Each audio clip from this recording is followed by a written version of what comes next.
और चलिए अब वापस लौटते हैं पीएम नरेंद्र मोदी के संबोधन की तरफ।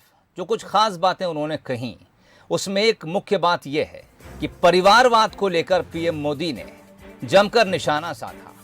हालांकि किसी पार्टी का नाम उन्होंने नहीं लिया, लेकिन कहा कि बीजेपी ऐसी अकेली पार्टी है जो परिवारवाद के खिलाफ लड़ रही है। पीएम नरेंद्र मोदी ने यहां तक कहा कि परिवारवाद लोकतंत्र का दुश्मन है। बीजेपी एक भारत श्रेष्ठ भारत के मंत्र पर चल रही है।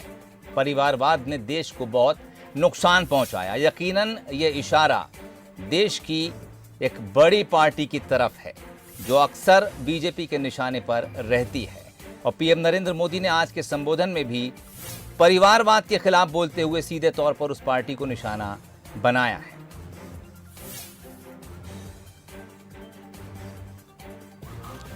बीजेपी का स्थापना दिवस 42वां स्थापना दिवस आज देश भर में मनाया जा रहा है। अब से कुछ देर पहले दिल्ली में पीएम नरेंद्र मोदी वर्चुअली तौर पर देश भर के नेताओं कार्यकर्ताओं को संबोधित कर रहे थे। इस दौरान उन्होंने परिवारवाद को लेकर कई बड़ी बातें कही। यहां तक कहा कि परिवारवाद ने देश को बहुत नुकसान पहुंचाया है। परिवारवाद पार्टी लोकतंत्र की दुश्मन है और ये निशाना किस पार्टी की तरफ है अंदाज लगाया जा सकता है। इसके अलावा पीएम नरेंद्र मोदी ने अपने संबोधन में कहा कि अब देश का युवा परिवारवादियों को पहचान चुका है। बीजेपी अकेली ऐसी पार्टी है जो परिवारवाद के खिलाफ बोलती है। ये शब्द भी पीएम नरेंद्र मोदी के हैं। परिवारवादियों ने देश को आगे नहीं बढ़ने दिया, ये भी निशाना पीएम नरेंद्र मोदी ने परिवारवाद वाली पार्टी पर साधा है। चलिए क्या कुछ नरेंद्र मोदी ने अपने संबोधन में कहा, इस पर चर्चा के लिए इस वक्त मेरे साथ एग्जीक्यूटिव एडिटर मनोज सैनी जुड़ गए हैं। मनोज जी, यकीनन पार्टी का स्थापना दिवस था तो इतिहास भी बताया, वर्तमान भी बताया और अपने तमाम कार्यकर्ताओं को वो मंत्र भी दिए जिसके जरिए बीजेपी देश के भविष्य में राजनीति करेगी। लेकिन वो अपने उस विरोधी पार्टी को भी निशाने पर लेने से नहीं चूके। परिवारवाद का जिक्र किया, उस पार्टी को परिवारवादी पार्टी कहा, लेकिन इशारा बहुत साफ है। और यहाँ तक कि नरेंद्र मोदी ने इशारों में कांग्रेस को ये तक कह दिया कि ये देश को सीधे तौर पर नुकसान पहुंचाने वाली पार्टी है। किस तरह देखते हैं इस बयान को, किस तरह से इसकी समीक्षा करेंगे आप? देखिए, भारतीय जनता पार्टी आज अपना स्थापना दिवस मना रही है, लेकिन निश्चित रूप से सोहेल ये वही पार्टी है जो कभी जिसके 2 लोग संसद तक पहुंचे थे, उसके बाद आज स्थिति हम देख रहे हैं देश की सबसे बड़ी पार्टी है और करोड़ों कार्यकर्ता आज एक साथ अलग अलग एलईडी के मार्फत अलग अलग सभा जो संबोधन किया प्रधानमंत्री ने उनको सुना। लेकिन यदि हम बात करें तो बैरसिया मध्य प्रदेश भारतीय जनता पार्टी के प्रदेश अध्यक्ष वी.डी. शर्मा पहुंचे थे। यदि हम बात करें भारतीय जनता पार्टी के दफ्तर तो मुख्यमंत्री शिवराज सिंह चौहान थे। एक तरफ हितानंद जी भारतीय जनता पार्टी के संगठन मंत्री विश्वास सारंग के साथ नजर आ रहे थे। या फिर हम बात करें तो तमाम बड़े शिव प्रकाश जी जैसे नेता भी मौजूद थे। लेकिन देश भर के नेताओं ने उनको सुना, समझा। पर जिस बात का आप जिक्र कर रहे हैं, प्रधानमंत्री ने आज कई तरह की बातें कही है। एक तो ये कि हमें गुड गवर्नेंस का मैसेज देना है, सभी सरकारों को उन्होंने कहा है। और जो महिलाओं के ऊपर आंख उठाएगा या जहां भी महिला से संबंधित अपराध होंगे उन अपराधों को हमें नेस्तनाबूद करना, वो मध्य प्रदेश में दिखाई दे रहा है, उत्तर प्रदेश में दिखाई दे रहा है और भारत सरकार भी उसी तरफ बढ़ रही है। लेकिन जहां तक बात परिवारवाद की करें तो परिवारवाद में ये नहीं है कि सामने वाली पार्टी पर निशाना था। यदि मोदी ये बोल रहे हैं कि परिवारवाद से हमें बचना है और भारतीय जनता पार्टी राष्ट्रवाद की तरफ चलती है और एक दूसरी पार्टी परिवारवाद की तरफ चलती है, तो परिवारवाद पर यदि आप किसी पर आरोप लगा रहे हैं तो जाहिर सी बात है कि अपने कार्यकर्ताओं, अपने नेताओं को भी मैसेज है जो परिवार में रहते हुए ये सपना देख रहे हैं कि हम कहीं जाकर शायद परिवार के कारण हमें जगह मिल जाएगी। तो इसमें 2 मैसेज छिपे हैं। एक तो वो जिसमें परिवारवाद को लेकर सामने यानी सीधी सी बात है, बिना नाम लिए कांग्रेस पर ही हमला होगा। दूसरी बात, अपने ही परिवार को, अपने ही भारतीय जनता पार्टी के कार्यकर्ताओं को ये बता दिया है कि हमें परिवारवाद की तरफ ना बढ़ते हुए राष्ट्रवाद की तरफ बढ़ना है। तो ये एक मैसेज बड़ा इसमें दिखाई देता। लेकिन हर वर्ग के लिए भारतीय जनता पार्टी की सरकार ने जो किया है उसको कार्यकर्ताओं के मार्फत जनता को बताने का प्रयास किया है। प्रधानमंत्री नरेंद्र मोदी ने अपनी सरकारों का काम गिनाया और बीजेपी कहां से कहां तक पहुंची। पर बड़ा मैसेज यही है कि परिवारवाद बीजेपी में नहीं चलेगा और जो लोग परिवारवाद के चलते आगे बढ़ने के रास्ते तलाश रहे थे शायद उनको वहां रोकना पड़ेगा। ठीक, मनोज जी आप मेरे साथ जुड़े रहिए और इस वक्त मेरे साथ 2 मेहमान और भी जुड़ रहे हैं। मैं चाहूँगा कि पीसीआर से कि इनकी आवाज़ भी मनोज सैनी सर को मिलती रहे। और मनोज जी, अगर आपके मन में भी कोई सवाल इनसे पूछने का हो तो ज़रूर बीच में इंटरप्ट कीजिएगा, सवाल पूछिएगा। जो लोग मेरे साथ जुड़ रहे हैं, पंकज चतुर्वेदी साहब हैं, बीजेपी प्रवक्ता हैं। बहुत स्वागत है पंकज जी आपका बंसल न्यूज़ में। योगेश यादव साहब मेरे साथ जुड़े हैं, कांग्रेस प्रवक्ता हैं। योगेश जी, बहुत स्वागत है आपका भी। पंकज जी, मेरी आवाज़ मिल रही है आपको? जी सोहेल भाई, बिल्कुल। आपकी आवाज किसको नहीं सुनाई पड़ती, पूरा मध्य प्रदेश सुनता है आपकी आवाज। चलिए, शुक्रिया।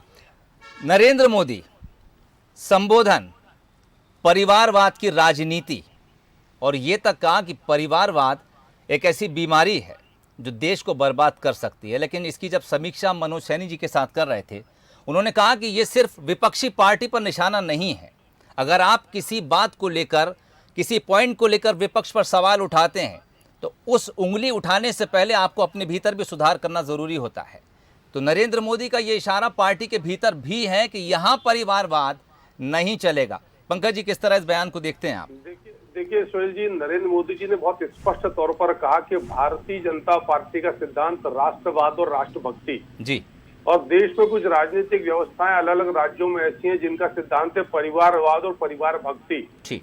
और यही बुनियादी अंतर है भारतीय जनता पार्टी में और अन्य राजनीतिक व्यवस्थाओं में जी।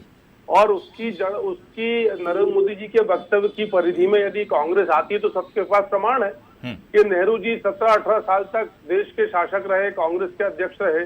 उसके पहले अध्यक्ष थे, उसके पहले मोतीलाल नेहरू जी से और उतना पीछे नहीं जाता। आजादी के बाद की बात करते हैं। फिर लंबे समय तक इंदिरा जी अध्यक्ष रही। इंदिरा जी है ना, फिरोज खान साहब का जो परिवार था, फिर कांग्रेस की सत्ता पर वो काफी हो गया। इंदिरा जी के बाद राजीव जी के बाद सोनिया जी अभी कांग्रेस पार्टी की अब तक की सबसे लॉन्ग टर्म सर्विंग अध्यक्ष हैं जी। राहुल गांधी जी अध्यक्ष लिया, अब प्रियंका जी की तैयारी है। पंकज जी, ये तो बहुत स्पष्ट है कि उन्होंने कांग्रेस पर बिना नाम लिए निशाना साधा, लेकिन कई बार एक निशाना उस तरफ होता है, दूसरा, और मोदी जो कहते हैं उसके दूर तक इशारे नजर आते हैं। तो क्या ये माना जाए कि पार्टी के भीतर भी उन्होंने साफ कर दिया कि परिवारवाद नहीं चलेगा, इसका ये यहाँ से भी निकाल लें? नहीं, परिवारवाद तो पहले भी नहीं है बीजेपी में जी। परिवारवाद है का भारतीय जनता पार्टी में? यदि कोई यदा कदा जो लोग सपने देख रहे होंगे कि साहब मेरा व्यक्ति वो है तो आने वाले दिनों में मैं भी वहां होऊंगा, तो इस पर उन्होंने विराम लगाने। मनोज जी, परिवारवाद पर भारतीय जनता पार्टी में प्रारंभ था ही नहीं तो विराम क्या उसका विषय नहीं है। परिवारवाद भारतीय जनता पार्टी कहीं प्रारंभ हुआ नहीं तो विराम का विषय नहीं है। भारतीय जनता पार्टी का कोई भी कार्यकर्ता, वो किसी भी परिवार का सदस्य हो, यदि भारतीय जनता पार्टी संगठन उसकी योग्यताओं और क्षमताओं के रूप जो उसको जो दायित्व देगा वो तय करेगा। यदि भारतीय जनता पार्टी परिवार को लगेगा कि ये व्यक्ति भारतीय जनता पार्टी का चुनाव के मैदान में जाने, कोई भी चुनाव हो, जाने के लिए योग्य, तो पार्टी उसको टिकट देती है और फिर जनता तय करती है। लेकिन जिस प्रकार पिछले 4-5 दशकों में देश में, चाहे दक्षिण की बात करें, उत्तर की बात करें, उत्तर भारत की बात करें, दक्षिण के कई राज्य हैं, कांग्रेस की परिवारवाद क्या बोलवाला है। ठीक, एक परिवार के लोग, सांसद से लेकर चलिए वही परिवार के लोग, ये मान लिया जाए कि बड़े तौर पर उन्होंने कांग्रेस पर निशाना साधा है। लेकिन जैसा कि मनोज जी कह रहे हैं कि अगर पार्टी के भीतर भी चंद लोग इस तरह की उम्मीद रखते हैं तो ये उनकी उम्मीदों पर भी एक आघात हो सकता है। लेकिन चूंकि पार्टी की लाइन अगर प्रधानमंत्री तय कर रहे हैं कि परिवारवाद नहीं चलेगा तो इसको भी भविष्य में देख लिया जाएगा। योगेश यादव साहब, स्पष्ट निशाना कांग्रेस पर था। हो सकता है एक जमाना ऐसा रहा हो जब पंडित जवाहरलाल नेहरू के बाद इंदिरा गांधी ने सत्ता संभाली और कांग्रेस को मजबूती दी हो। लेकिन क्या आप इस सच्चाई से इनकार करते हैं कि पिछले कुछ समय में ये सीट जो अध्यक्ष की है लगातार नेहरू गांधी परिवार के पास है और पार्टी लगातार बिखराव के दौर से गुजर रही है? क्या योगेश यादव ये महसूस करते हैं कि अब ये परिवारवाद रुककर किसी बाहरी शख्स को ऐसी जिम्मेदारी मिलना चाहिए जिसकी डिमांड खुद कांग्रेस के भीतर से कांग्रेस के ही बड़े नेता लगातार उठा रहे हैं? देखिए, मैं बहुत अचंभित हूं और मुझे बहुत पीड़ा सी है। ये देश की विडंबना है कि एक प्रधानमंत्री का लक्ष्य देश की बेरोजगारी कम करना नहीं, देश का भ्रष्टाचार मिटाना नहीं, देश की जीडीपी बढ़ाना नहीं, देश में बढ़ते हुए अराजकता के खिलाफ नहीं, देश में बढ़ते हुए भ्रष्टाचार के खिलाफ नहीं, देश में जिस तरीके से वैमनस्यवाद बढ़ रहा है उसके बारे में बातचीत नहीं। बातचीत एक परिवार के बारे में कितना ज्यादा फोबिया है नरेंद्र मोदी जी को गांधी परिवार से। ये बहुत आश्चर्यजनक बात है कि आज मुझे लग रहा था कि प्रधानमंत्री ने मेरी पूरी कार्यकर्ताओं कैसे रहना, भ्रष्टाचार पूरी से बात क्या मेरी, तमाम प्लीज प्लीज सर, सोहेल साहब पूरी बात नहीं को जाने योगेश जी, देखिए मैं आपकी बात सुनने से इनकार नहीं कर रहा, लेकिन दरअसल मेरे सवाल का जो दायरा है उसको भी थोड़ा समझिए। वक्त बताइए, मेरे पास बताइए। कम है। मैं सिर्फ उस बात पर बात कर रहा हूं जो नरेंद्र मोदी ने अपने संबोधन के दौरान परिवारवाद पर फोकस किया। यकीनन निशाना कांग्रेस की तरफ था, आप इस बात को बहुत बेहतर तरीके से समझते हैं। मैं भारतीय जनता पार्टी का भी परिवारवाद गिना देता हूं। उससे पहले कांग्रेस परिवारवाद की इस देश की सर्वजनता के लिए क्या योगदान, पंडित जवाहरलाल नेहरू आधुनिक भारत के निर्माता बने, इंदिरा जी ने इस देश को मजबूत किया, राजीव जी ने इस देश को कंप्यूटर युग में लेकर आया, हमने मील के पत्थर तय किए सत्तर भारत के निर्माण मौजूदा में। दौर की इसी बात, परिवार, योगेश जी, इसी परिवार जी, मुझे इसी इनकार नहीं है। परिवारवाद- देखिए मुझे इनकार नहीं, मैंने कहा कि नरेंद्र मोदी जी ने जो कुछ कहा, हो सकता है आज से 30 साल 40 साल पहले तक कांग्रेस के लिए वो बहुत मजबूत चीज रही हो, लेकिन मौजूदा दौर में कांग्रेस शायद इसी वजह से बिखर भी रही है। देखिए, नरेंद्र मोदी जी को कांग्रेस की चिंता करने की आवश्यकता नहीं। यदि परिवारवाद की बात कर रहे हैं तो अपने वहां के अमित शाह के परिवारवाद को मिटाएं, गोपीनाथ मुंडे के परिवार से मिटाएं, कैलाश विजयवर्गीय जी के परिवार से मिटाएं। और अभी हमारे पंकज भाई कह रहे थे, इनसे भी एक शपथ ले ली जाए कि आदरणीय ज्योतिराज सिंधिया जी अब अपने पुत्र को लॉन्च नहीं करेंगे। अरे भाई, आप अपने परिवारवाद को तो देखिए और कांग्रेस की चिंता मत कीजिए, देश की चिंता कीजिए। देश पुकार रहा है, कातर दृष्टि से भारत माता देख रही है, छिन्न भिन्न होता जा रहा है। गरीबी, पेट्रोल, बेरोजगारी के कारण ये देश के हालात खराब है। आपको गांधी परिवार के अलावा कुछ दिखता है कि नहीं? इस फोबिया से आप बाहर निकलिए।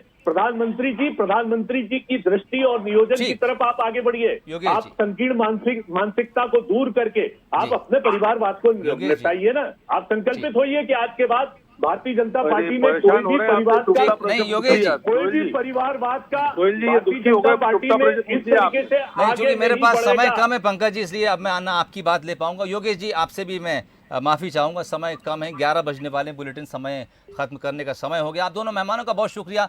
मनोज जी, आपका भी बहुत शुक्रिया।